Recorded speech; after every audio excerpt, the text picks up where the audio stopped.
안녕하세요. 저는 30대 초반의 여자입니다. 지금 결혼한 지는 얼마 되지 않은 새댁이고요. 사연을 늘 즐겨 듣던 중에 이렇게 제 사연을 직접 보내게 될 줄은 꿈에도 몰랐네요. 참, 만감이 교차하는 기분입니다. 저의 고향은 경상남도에 위치한 작은 도시입니다. 거기서 태어나고 자랐으며 성인이 되고 대학생이 되었어도 인근에 위치한 도시로 진학하는 바람에 집에서 독립을 하지 않고 통학을 했죠. 말 그대로 고향 땅을 단 한 번도 제대로 떠나본 적이 없었습니다. 수학여행 때만 빼고 말이죠. 이곳은 완전히 제가 아는 세상의 전부였어요. 또 오랜 친구들부터 시작해서 이웃 어른들까지 모두도 알고 지낸 지가 태어났을 때부터인지라 애정도 가득한 곳입니다. 제 친구들은 드라마나 뉴스에 나오는 대도시인 서울을 보며 늘 가고 싶다며 동경을 하고 서울로의 대학 진학을 입에 달고 살았어요. 그중에 욕심있고 공부도 잘하던 친구들은 정말로 대학을 서울로 진학하면서 독립을 하러 상경을 했고요.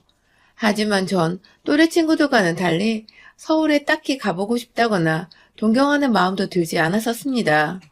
의욕도 없어서 서울에 있는 대학은커녕 그냥 여차저차 되는 대로 공부를 하곤 인근 지방대학으로 진학을 했고요. 그럼에도 불행하고 뭔가 뒤처진다는 느낌은 단 하나도 들지 않은 채 안정적이고 곁에 늘 있어줄 가족이 가까이 있다는 것과 그런 가족들의 곁에서 살며 늘 살았던 대로 평범하게 이 도시 주변을 어슬렁거리며 사는 게 제 삶의 무척이나 만족도가 높았었어요. 지금 생각해보면 저한테 딱히 필요하다고 느껴지는 것이 없었기 때문에 다른 무언가에 대해 동경이나 갈망을 하려는 마음 또한 없었던 것 같아요. 그렇게 살던 저는 대학을 졸업하고 친정집 근처에 있는 한 작은 회사에서 일을 좀 배워보겠다고 취직을 했습니다. 단순한 알바를 제외하고는 제게 첫 직장이라 불리울 만한 일자리였는데요. 사실 그곳은 어릴 적부터 제가 잘 알던 아저씨가 하는 작은 사업체였는데 저희 아버지랑도 형제처럼 친하게 지내는 분이셨어요. 쉽게 말하면 낙하산이라 할 수도 있지만 엄밀히 말하면 어른들이나 주변 사람들과 대화를 잘 나누고 유머러스한 저를 눈여겨본 사장님이 꼭 자기 사무실에서 고객 상담이나 관리를 해달라고 부탁을 하시는 바람에 저도 나쁘지 않은 월급과 복지로 자연스레 이곳으로 취직을 하게 되었습니다.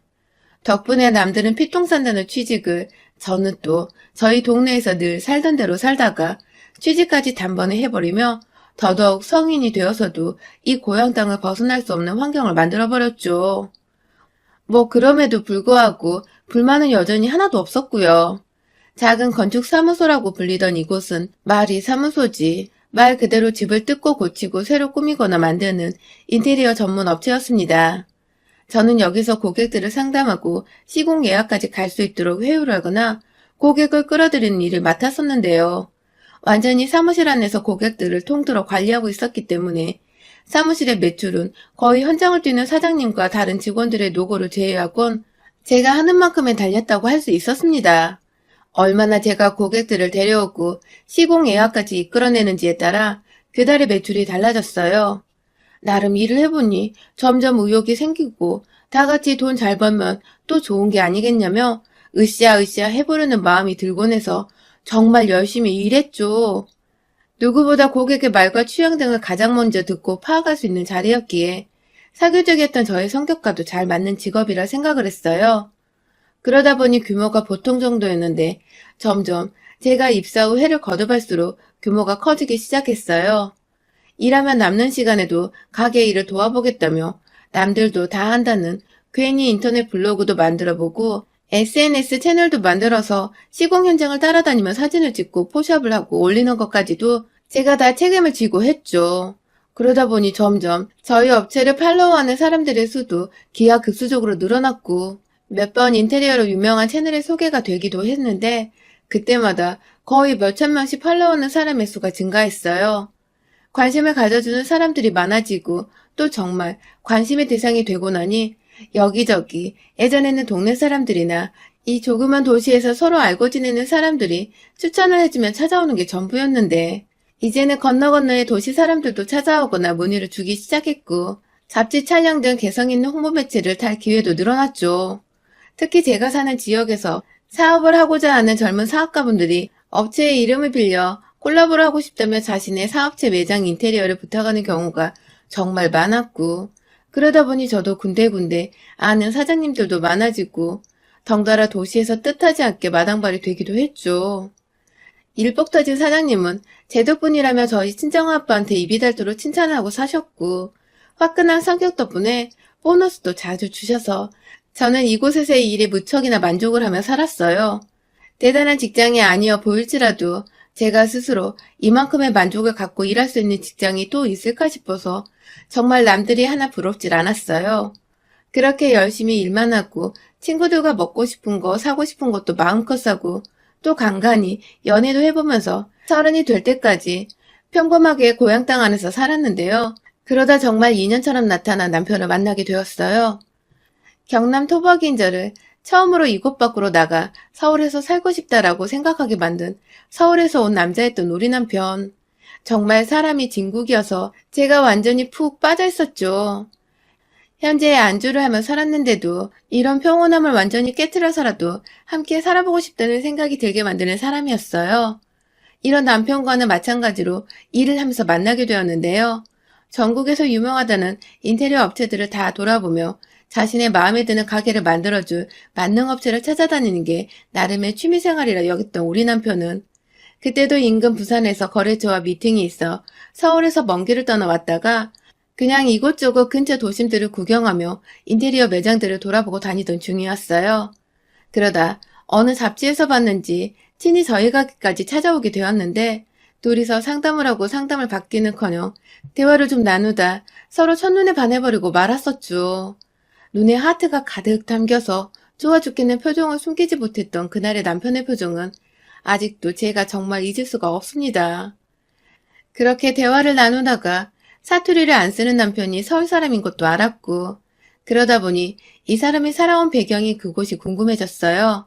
그렇게 짧은 만남이었지만 꾸준히 연락을 하고 지내오다가 남편이 먼저 제가 사는 곳으로 차를 타거나 혹은 KTX를 타고 내려와 데이트 신청을 하기 시작했고, 그렇게 저희는 연락만 하다가 데이트까지 이어지며 결국 서울과 지방 도시 간의 장거리 연애를 시작하게 되었습니다.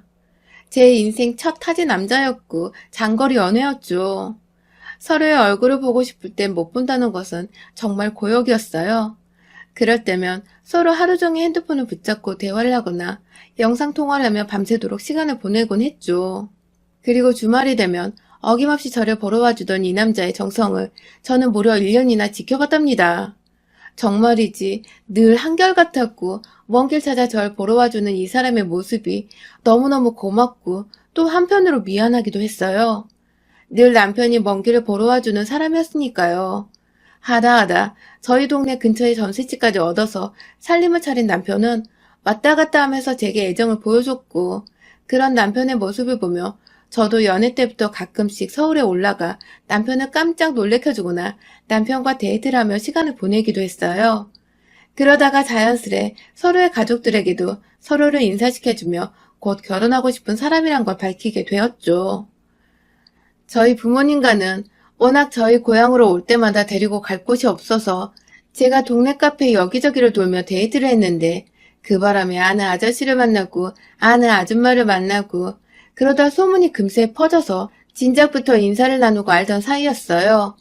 연애 1년 차에는 남편이 먼저 저희 부모님의 안부를 묻고 함께 놀러 가자고 조를 정도로 주기마다 잘 지내고 있고요. 하지만 저 같은 경우는 사업을 하는 남편과는 달리 어쩌다 남편을 보러 서울에 올라가도 월요일에 다시 출근을 해야 했기 때문에 1박 2일로 잠시 머물다 오는 게 전부였어요. 남편의 가족들을 만나기는커녕 둘이서 함께 있을 시간이 부족해서 늘 다음으로 미루게 되었었죠.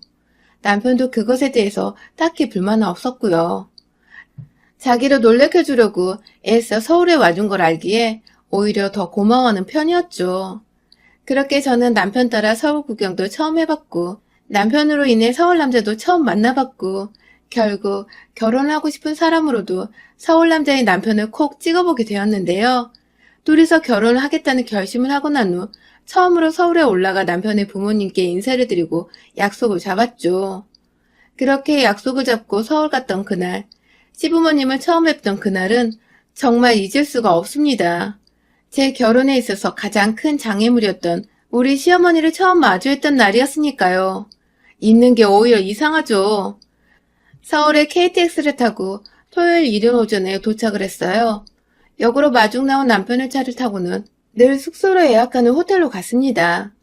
제가 돈을 막 물 흐르듯 쓰는 편은 아니었지만 대학 졸업 후 월급 받으면 저축도 곧잘 했고 보너스도 잘 받아왔기에 쓰고 싶을 때는 돈을 좀 팍팍 쓰는 편이에요. 서울에서 남편을 만날 때에는 늘 좋은 곳에서 좋은 기분 내면서 힐링받으며 남편과 좋은 시간을 보내고 싶었기에 좋아라 하는 호텔 브랜드로만 찾아서 예약을 했죠. 이른 체크인을 하고 짐을 풀자마자 구석구석 샤워를 했습니다. 옷도 다림질까지 해서 잘 갖춰 입었고 얼굴도 예쁘게 단장을 했죠. 시부모님을 만나러 가는 길이었으니까요. 그리고는 바로 옆에 있던 롯데백화점에 가서 시부모님 드릴 작은 선물도 준비했습니다. 도무지 뭘 준비해야 할지 몰라서 남편과 함께 상의를 하고는 어르신들이니까 몸에 좋을 홍삼 세트와 함께 곁들여 드실 고급 한가 세트를 준비했어요. 제 딴에는 정말 남편과 머리를 맞대고 진지하게 고민해서 골랐던 것이었습니다. 그런데 잔뜩 긴장하고 설레어 찾아간 시댁의 분위기는 제가 생각했던 것과는 아주 달랐어요. 기껏 선물을 챙겨간 제 손이 민망해진 만큼 저를 환영하지 않으셨던 시부모님의 표정은 참 냉담했어요. 그걸 전 다 느낄 수 있었고요. 분위기를 보아하니 시부모님은 남편이 저를 만나러 오던 것에 대해 알고 계셨을 텐데 반대를 하셨던 것 같았어요. 하긴 제가 생각해도 지방에서 지방대 나와 조그만 회사에서 일하는 멋모르는 애를 며느리로 뜬금없이 맞이하겠다고 서울까지 불러와야 하는 게 탐탁지 않을 수도 있겠다 싶더군요. 하도 오랜 시간 일하는 회사에서 고객들을 상대하고 상담하는 일을 맡다 보니 조금만 대화를 해봐도 시부모님의 저를 향한 마음을 약간의 눈치를 챌 수 있었습니다. 일할 땐 그리 좋더니 눈치 빠른 게 이럴 땐 상처가 돼서 씁쓸했죠. 아무튼 저는 별다른 티를 내지 않고 아무것도 모르는 철없는 예비 며느리로 빙의해서 최대한 빙고 웃음을 지어 보이며 시부모님 비위를 맞춰드리려 했죠. 이왕이면 옷도 좋고 액세서리도 좋고 요즘 좋은 거 참 많은데 홍삼에 한거 사왔다며 제가 그닥 센스 있는 요즘 애가 아닌가 보다며 시어머니가 직설적으로 무안을 주기도 하셨지만 전 다 상관없었어요. 남편과의 결혼 승낙을 받는 게 우선이었으니까요. 점점 제가 사투리 섞인 말투로 노력하고 진땀 빼는 모습을 보이자 귀여우신지 안쓰러운지 애초롭게 바라봐 주시는 시아버지의 표정을 보니 점점 저한테 호감을 느끼시는 것 같아서 시어머니 한 명만 설득하면 된다는 것도 나름의 위안이 되었어요. 평생을 환대까지는 아니어도 미운털 박혀 산 적이 없었는데 누군가로부터 환영받지 못하고 있는 그 상황이 꽤나 힘들었습니다. 마음 좀 돌려보겠다고 전에는 어쩌다 가던 서울을 정말 거의 매 주말마다 찾아 나서서는 시어머니 옆에서 아양을 떨어보곤 했어요. 괜히 딸 없는 시어머니 옆에서 딸로를 좀 해보겠다며 카페도 가보고 백화점 쇼핑도 따라가보고 막 이것저것 노력을 많이 해봤는데 3주쯤 지나서 알겠더라고요. 시어머니가 왜 절 싫어하시는지 그 정확한 이유를 말입니다. 그간 시어머니는 제가 남편의 돈을 허투루 쓰는 보잘것없는 민폐녀라 생각을 하고 계셨더라고요. 저한테 갑자기 왜 자꾸 돈 아깝게 서울에 오냐며 핀잔을 주셨어요. 남편은 잠깐 친구 전화를 받겠다고 식사 자리에서 자리를 비운 사이였는데 말이죠. 혼자 남겨줘서 황당한 소리를 들으니 저도 살짝 어이가 없더라고요. 무슨 소리냐고 물어보니 제게 그렇게 안 봤는데 생각보다 은큼한 구석이 있다며 간을 살살 보시던 시어머니. 더 들어보니 그건 호텔비를 말하는 것이었습니다. 아니 글쎄, 제가 직접 벌어다 놓은 제 돈으로 예약을 하고 결제까지 한 그 호텔 비용을 그간 자기 아들이 내주고 있었기에 제가 자주 서울을 찾아오고 이렇게 매번 놀러오다시피 와서는 옆에 쫄랑쫄랑 따라다니는 거 아니냐고 그러시는 겁니다. 자기 아들이 돈 벌어서 제 호텔비나 내주는 꼴이 너무 화가 난다고 말이죠. 근데요, 그 자리에 저희 시아버지도 계셨었거든요. 시아버지가 난감한 표정을 지으시는 걸로 보아 그간 제 욕이란 욕을 시아버지 앞에서 엄청나게 하셨나 보더라고요. 시아버지는 오해면 어쩌나 싶어 난감해하고 있고 저는 저대로 화가 나고 어이가 없어서 두 어른들을 멀뚱멀뚱 쳐다보고 있고 그러다 남편이 다시 자리로 돌아왔는데 제가 몇 마디 대놓고 던져봤습니다. 아주 천연덕스럽게 일부러 말이죠. 자기야, 어머님이 나 지금 묵는 호텔 자기가 계산한 줄 아시나 봐. 라고 말입니다. 그 비용을 제가 내고 있었던 것이며 시어머니가 오해한 것이 맞게 된 순간 시아버지는 시어머니를 지그시 째려보시고는 이내 저한테 미안하다는 듯 어색한 분위기를 털기 위해 헛웃음을 짓기 시작하셨어요. 시어머니는 여전히 입을 꾹 다문 채 민망해 남편을 쳐다보지도 못하고 계셨고요. 제가 정말 일하면서 어르신들 포함해 누구 비유 맞추는 건 전문인데 딱 보니 우리 시어머니는 한마디로 제가 근본도 없는데 근사한 호텔에서 팔자좋기 지내며 자기 아들 돈 뜯어내는 거 아닌가 싶어서 배알이 꼴리셨나 보더라고요. 안 그래도 마음에 안 들어 죽겠는데 매주 찾아오니 화는 더 났을 테고요. 뒤늦게야 민망함을 털어냈곤 그걸 너가 다 내고 있냐면서 자기 아들한테 부탁 좀 하지 하며 마음에도 없는 소리를 하시며 웃고 넘기시는 어머니 모습에 아무리 남편이 좋아 죽겠어도 시어머니를 보니 결혼 생활이 순탄치는 않겠다 싶어서 이 결혼을 허락받는 게 맞을까 아닐까를 무지하게 고민했습니다. 그런 제 속으로 아는지 시어머니도 끝까지 결혼하란 말을 안 꺼내시고 그냥 절 잠시 만나는 여자친구 보듯 대하셨고요. 그러다 결국 시어머니가 자꾸만 저를 건드리셔서 제가 차마 남편을 포기 못하겠고 반대로 시어머니의 코를 납작하게 해버렸습니다. 결혼 허락을 받기 바로 직전에 말이죠. 시어머니 보기 불편해서 자주 가던 서울행도 조금씩 줄이고 아주 간간히 남편과 저희 고향에서 데이트를 하면서 시어머니의 허락은 뒷전이라며 저희 나름대로 약간의 결혼 준비를 하고 있었는데요. 그러다 시어머니께서 직접 제 핸드폰으로 전화를 하셨어요. 처음 있었던 일이었죠. 놀란 마음도 있었고 혹여나 헤어지라고 돈봉투 쥐어주는 그런 막장 드라마 속에 시어머니 노릇을 하려고 전화를 한 건 아닐까 싶어서 겁도 났습니다. 많은 생각 끝에 전화를 받았는데 아니 글쎄 시어머니가 지금 제가 사는 저희 고향에 와 계신다는 게 아니겠어요? 친구들과 부산에 놀러 갔다가 제 얘기가 나와서 제 생각이 났다며 진짜인지 거짓말인지도 모르겠는 말을 하시며 혼자 대뜸 택시를 타고 찾아오신 시어머니. 참 대단한 분이란 생각이 들었죠. 후다닥 옷을 챙겨 입고 자주 신지도 않는 구두까지 신고는 어머님이 계시다는 로데오의 한 카페로 갔습니다. 가는 길에 혹시나 싶어서 남편한테 지금 어머님이 우리 동네 와 계신 거 아냐며 만나러 가는 길에 SOS를 쳤고요. 그 로데오가 젊은 애들한테 유명한 곳인지 또 어찌 알았는지 핫한 곳을 알아서 찾아가 계신 시어머니는 카페로 헐레벌떡 걸어 들어오는 저를 보곤 제일 먼저 동네가 후지단에 핀잔을 대며 인사 대신 말을 건네셨어요. 좋은 동네가 없어서 카페 찾는 게 너무 힘들었다면서.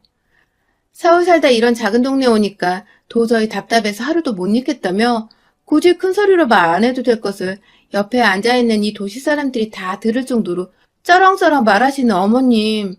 창피해서 얼굴을 들 수가 없더군요. 저희 동네가 창피해서가 아니라 시어머니의 무식한 그 생각이 창피해서 말입니다. 겨우 얼굴 붉히고 싶은 일 만들고 싶지 않아서 참았어요. 그리고는 어머님 따라 금세 카페를 나왔고요. 어디든 데려달란 시어머니 말씀에 주차장으로 향했어요. 제가 혹시나 이럴까봐 자차를 가져왔거든요. 작은 모닝 말입니다. 이 동네에서 이거 끌고 다니며 출퇴근하면 경비도 아주 전략되고 뭐 저처럼 여자인 제가 이용하기엔 정말 손색없는 좋은 차였어요. 차가 있는 곳으로 다가가 문을 여는데 갑자기 뒤에서 에휴, 예! 하는 시어머니 목소리가 들렸어요. 너무 놀라서 저 정말 뭔 일이냐며 후딱 뒤를 돌아봤는데 아니 글쎄 시어머니가 제 차가 조그만 거라 창피해서 못하겠다며 원래 이런 촌구석에서는 다 이런 질 떨어진 차만 타고 다니냐고 애꿎은 제 차를 욕하는 게 아니겠어요? 제가 도시에 안 살아봐서 제 또래의 여자애들은 무슨 차를 타고 다니는지 제가 트렌드를 모른대요. 게다가 이런 것 타면서 그리 자랑스레 차문을 열거나 차 소개를 하는 거 아니라며 별 가짜는 충고를 하며 저를 욕보이던 시어머니. 캬, 진상에 아주 끝판왕이 납치셨더라고요. 그거 제가 월급 모아서 제 돈으로 산 첫 차였는데 지금껏 운전해오며 운전 조심하라고 다니란 충고는 들었어도 총구석에서 질 떨어진다는 소리는 또 처음 들어봤습니다. 안 그래도 구두 신고 있는 상태라 어머님 뒤만 이리저리 쫓아다니다가 다시 주차장 와서 또 차 끌고 나가려고 정신이 하나도 없고 몸도 벌써 피곤한 상태인데 자꾸 승질을 건드리는데 계속 더 참았다가는 하루 종일 제가 가진 것들, 제 배경들, 제가 아끼는 제 고향까지 싸그리 잡아서 비하하고 비꼬지 못해 안달날 것 같아 그냥 확 이 결혼까지도 엎어버릴까 말까 정말 나름대로 극단적 선택을 하랴 머리가 지끈거리는 그때 남편한테서 연락이 왔어요. 뒤늦게 제 문자를 보고서 전화가 온 것이었죠. 일부러 안 받으려다가 남편도 알 건 알아야 한다며 수화기 전화 버튼을 눌러버렸어요. 시어머니는 그걸 아는지 모르는지 또 한참을 굳이 제 차를 한 바퀴씩이나 돌며 구석구석 보더니 너 내가 드라마도 안 보냐?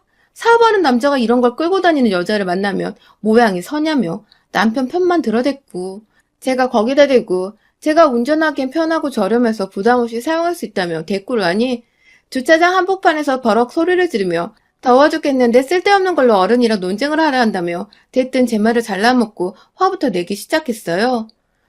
그 바람에 저는 남편을 의식하며 마음에는 없는 조승어든 소리를 하며 깨갱했고 시어머니는 더 의기양양해져서 제 차를 쪽팔려서 못하겠다며 당장 콜택시를 불러달라고 바락바락 우기셨습니다. 한참 동안 시어머니가 앙칼진 모습이 어처구니 없게도 귀엽다며 더 짓거려보란 듯이 쳐다만 보고 있었어요. 제풀을 꺾일 때까지 지켜만 보다 보면 지도 반응이 없으니 잠잠해지겠거니 했죠.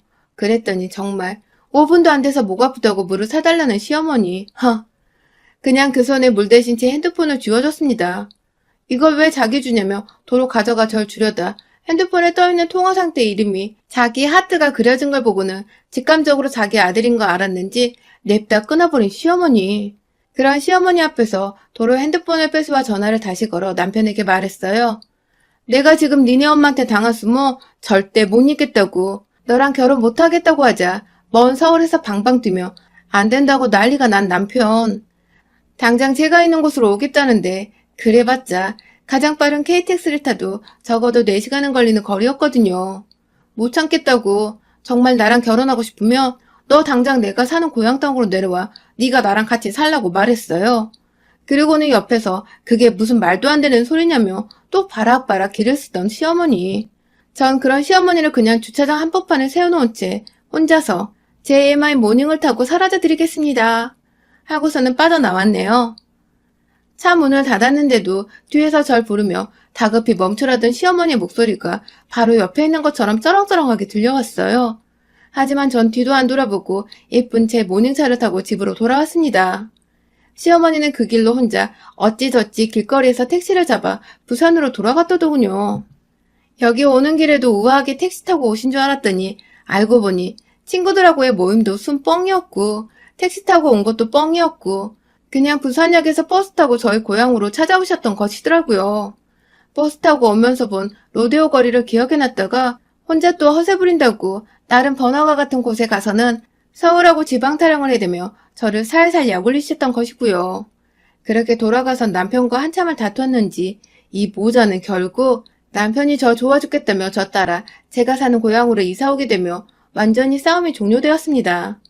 그렇게 총구석이라 무시하던 곳으로 아들이 살겠다고 이사를 하니 속이 뒤집어진 시어머니는 몇 날 며칠을 머리에 흰두건을 쓰고 혼자 시위를 하겠다고 몸져 누워있었지만 끝내 남편이나 저나 신혼의 즐거움으로 시어머니를 까마득히 잊은 채 결혼 생활을 즐긴다고 시댁은 근처도 찾질 않았고요. 그 바람에 어머님도 거의 포기하다시피 지금은 체념하고 아들 없는 척 살고 있다 하네요. 물론 간간히 저한테 연락 와서 남편 밥 잘 챙겨주라는 시답지 않은 어머니 노릇을 하고 있는데 아직 정식으로 미안하단 말을 안 하셨기에 무지막지하게 문자는 씹어대고 있는 중입니다. 그 바람에 또 제가 문자 답장이 없다며 시아버지고 남편이고 여기저기 자기 편 좀 들어달라고 떼를 썼고 제가 한 번만 더 그런 문자 보내면 어머님 귀한 아들이 이 총구석에서 식옷밥도 제대로 못 먹고 살 줄 알라며 유치한 협박을 하자 바짝 또 쪼르셔서는 아무 말씀도 없으시네요. 하마터면 빈정상하게 하는 성질 더러운 시어머니 때문에 제 결혼이 날아갈 뻔했는데 반대로 시어머니를 날려버리고 남편을 제 옆으로 데려온 덕에 괜찮은 신혼생활을 보내는 중이네요. 아마 두고두고 잘한 일이라고 흐뭇해할 것 같아요. 여러분의 생각은 댓글로 남겨주세요. 오늘도 시청해주셔서 정말 감사합니다.